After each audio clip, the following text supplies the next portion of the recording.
Classes and objects ఎలా work అవుతాయో కొన్ని ఎగ్జాంపుల్స్ ద్వారా చూద్దాం. ఫస్ట్ ఎగ్జాంపుల్ మనం చూసినట్లయితే ఇక్కడ class name of the class వచ్చి నంబర్స్ అనే ఒక నేమ్ ఇవ్వడం జరిగింది. అయితే ఇక్కడ no1 no2 అనే రెండు ఇంటిజర్ వేరియబుల్స్ని తీసుకున్నాం. మరి వీటిని ఏమంటాం మనం టెక్నికల్గా డేటా మెంబర్స్ అని చెప్పేసి అంటాం. తర్వాత మెంబర్ మెథడ్స్ అంటే వీటిని ఆపరేట్ చేసేదానికి కావాల్సిన కోడ్ అంతా కూడా ఈ మెథడ్స్ లేదంటే ఫంక్షన్స్ ద్వారా రాయడం జరిగింది. చూడండి, గెట్ వాయిడ్ గెట్ అనే మెథడ్ ద్వారా మనం ఈ no1 no2లోకి వాల్యూస్ని అసైన్ చేస్తున్నాం. ఎట్లా వచ్చాయి? వీటిలో పారామీటర్ కాల్ చేసేటప్పుడు పారామీటర్స్ ఏమైతే ఇస్తామో అంటే ఇక్కడ రెండు పారామీటర్స్ ఇచ్చాం, ఎక్స్ వై అనేటివి. ఎక్స్ వాల్యూ no1కి, వై వాల్యూ no2కి అసైన్ చేయడం జరుగుతుంది. ఇది మీ మెయిన్లో తెలుస్తుంది ఎట్లా అని చెప్పేసి. మరి ఈ విధంగా no1 no2లోకి వాల్యూని గెట్ చేస్తాం. తర్వాత యాడ్, మల్ట్, డివ్, సబ్ ఇట్లాంటి 4 ఫంక్షన్స్ 4 మెథడ్స్ రాయడం జరిగింది. యాడ్లో ఏం చేసాం? సింపుల్గా రిటర్న్ no1 ప్లస్ no2. ఎందుకంటే ఇది రిటర్న్ చేసే వాల్యూ ఇంటిజర్ వాల్యూ. ఇక్కడైతే ప్లస్ చేసి రిటర్న్ చేస్తుంది, ఇక్కడైతే మల్టిప్లై చేస్తుంది, ఇక్కడైతే డివిజన్, ఇక్కడైతే సబ్స్ట్రాక్షన్. ఈ విధంగా మొత్తం 4 మెథడ్స్ సపరేట్ మెథడ్స్ రాసాము. ఓకే, ఫైనల్గా ఇక్కడ క్లాస్ని క్లోజ్ చేయడం జరిగింది. ఓకే, టోటల్గా ఈ క్లాస్ ఇక్కడ స్టార్ట్ అయ్యి డేటా మెంబర్స్ని 2 తీసుకొని ఇదొక మెథడు ప్లస్ ఈ యొక్క క్యాల్కులేషన్స్ చేసేదానికి 4 మెథడ్స్, టోటల్గా 5 మెథడ్స్ దీంట్లో రాయడం జరిగింది. ఫైనల్గా క్లాస్ ఇక్కడ క్లోజ్ చేయడం జరిగింది.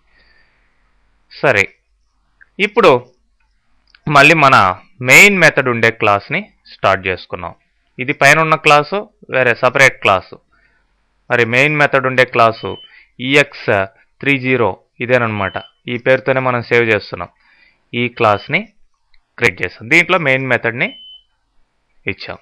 ఇక్కడ నంబర్స్ అనే పైన తీసుకున్న ఈ క్లాస్కి ఇక్కడ ఆబ్జెక్ట్ని క్రియేట్ చేసాం. చూడండి, ఓబి అనేది ఆబ్జెక్ట్ పేరు, ఆబ్జెక్ట్ డిక్లరేషన్. అది O B equal to new numbers అని అంటే ఆ యొక్క క్లాస్ పేరుని కన్స్ట్రక్ట్ చేయడం జరిగింది ఓబికి. దీన్నే ఇనిషియలైజేషన్ అని అంటాం. సరే, వన్స్ ఇనిషియలైజ్ చేసిన తర్వాత దాంట్లో ఉన్న మెంబర్స్ని కాల్ చేస్తున్నాం. ob.get బ్రాకెట్లో 10, 20 అంటే no1 యొక్క వాల్యూ 10 అవుతుంది, no2 యొక్క వాల్యూ 20 అవుతుంది. ఓకే, ఆ విధంగా ఆ రెండిటికి వాల్యూస్ని గెట్ చేస్తాం. ద అడిషన్ ఈజ్ అని ob.add. అట్లనే మల్టిప్లికేషన్ ob.mult, ob.div ఇట్లా దాంట్లో ఉన్న మెంబర్స్ని కాల్ చేసాం. దేంట్లో ఓబిలో ఉన్న మెంబర్స్ని. ఓబి అంటేనే ఏంటిది? ఆబ్జెక్ట్. మన నెంబర్స్ అనే క్లాస్కి ఆబ్జెక్ట్. దాంట్లో ఉన్న మెంబర్స్ని గెట్, యాడ్, మల్ట్, డివ్, సబ్ వీటిని ఇక్కడ కాల్ చేసి మనం ప్రింట్ చేయడం జరుగుతుంది. చూడండి, జావాc ex30.java.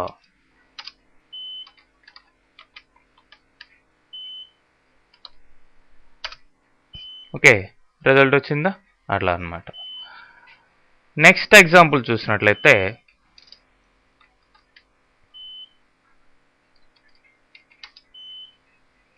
ఇక్కడ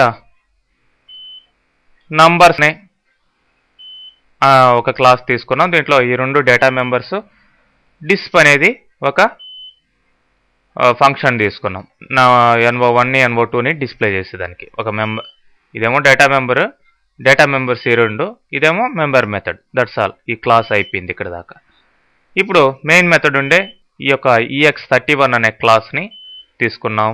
దీని పేరుతోనే ఫైల్ సేవ్ చేయాలి. మళ్ళీ చెప్తున్నాను, అదే ఈ క్లాస్ పేరుతో కాదు. మెయిన్ మెథడ్ ఏ క్లాస్లో ఉందో ఆ క్లాస్ పేరుతోనే సేవ్ చేయాలి. ఇక్కడ చూడండి, డైరెక్ట్గా నంబర్స్ స్పేస్ ఇచ్చి ob1 equal to new numbers of, అట్లనే ob2 equal to new numbers of. అంటే ఆబ్జెక్ట్ని డిక్లేర్ చేసేటప్పుడే దానికి ఇనిషియలైజేషన్ కూడా డైరెక్ట్గా ఇచ్చేస్తున్నాను. అంటే డిక్లేర్ చేసి మళ్ళీ సపరేట్గా ఇనిషియలైజ్ చేయకుండా ఇచ్చేసాం అనమాట. మొత్తానికి 2 ఆబ్జెక్ట్స్ క్రియేట్ అయ్యాయి, OB1 OB2 అనేటివి. ఇప్పుడు OB1లో ఉన్న వాటికి వాల్యూస్ని ఇట్లా అసైన్ చేసాం.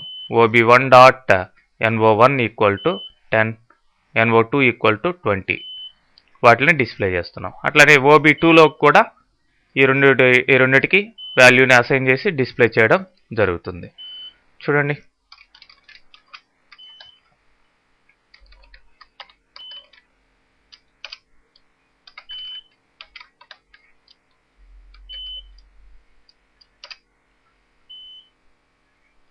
సారీ,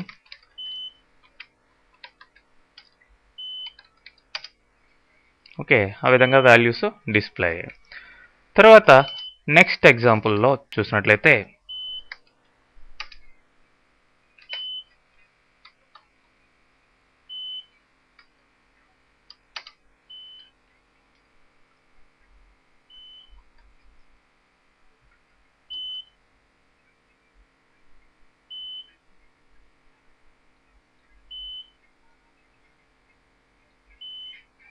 ఇక్కడ సేమ్ ఇంతకు ముందర లాగానే ఒక క్లాసు తీసుకున్నాం. అయితే ఇక్కడ OB1 అనే దానికి మాత్రమే ఆబ్జెక్ట్ ఇనిషియలైజ్ చేయడం జరిగింది. OB2ని ఇనిషియలైజ్ లేకుంటే జస్ట్ డిక్లేర్ చేసాం. సో వన్స్ డిక్లేర్ చేసిన తర్వాత OB2 ఈక్వల్ టు OB1 అన్నాం.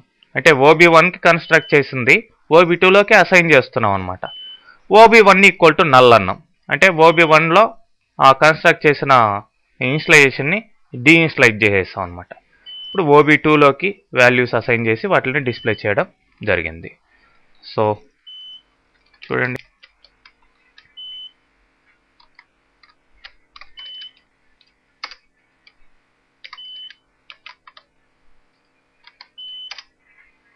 ఓకే, అలా. నెక్స్ట్ ఎగ్జాంపుల్ చూసినట్లయితే ఇక్కడ అరే ఆఫ్ ఆబ్జెక్ట్స్ ఎలా తీసుకోవాలి. సేమ్ ఇందాకలాగానే నెంబర్స్ అనే క్లాస్ తీసుకొని దాంట్లో 2 మెంబర్స్ తీసుకున్నాం. అయితే డిస్ప్లే ఫంక్షన్ ద్వారా ఇక్కడ XYలని పారామీటర్లుగా తీసుకొని వాటినే వీటికి అసైన్ చేసి డిస్ప్లే చేయడం జరుగుతుంది. ఓకే, ఇక్కడ చూడండి. OB అరే తీసుకున్నాం, నంబర్స్ ఆఫ్ 3 అన్నాం. So OB of 0 equal two numbers, new numbers, ఇట్లా ఈ మూడిటికి కూడా ఇక్కడ 3 అరే తీసుకున్నాం కాబట్టి మూడిటికి కూడా ఇనిషియలైజ్ చేసాం. ఇనిషియలైజ్ చేసిన తర్వాత మూడిటిలో ఉన్న యొక్క డిస్ప్లే ఫంక్షన్కి ఇట్లా పారామీటర్స్ పాస్ చేస్తూ వాటిలో ఉన్న NO1 NO2లకి వాల్యూస్ అసైన్ చేస్తూ అట్ ఏ టైం డిస్ప్లే కూడా చేయడం జరుగుతుంది. ఓకే,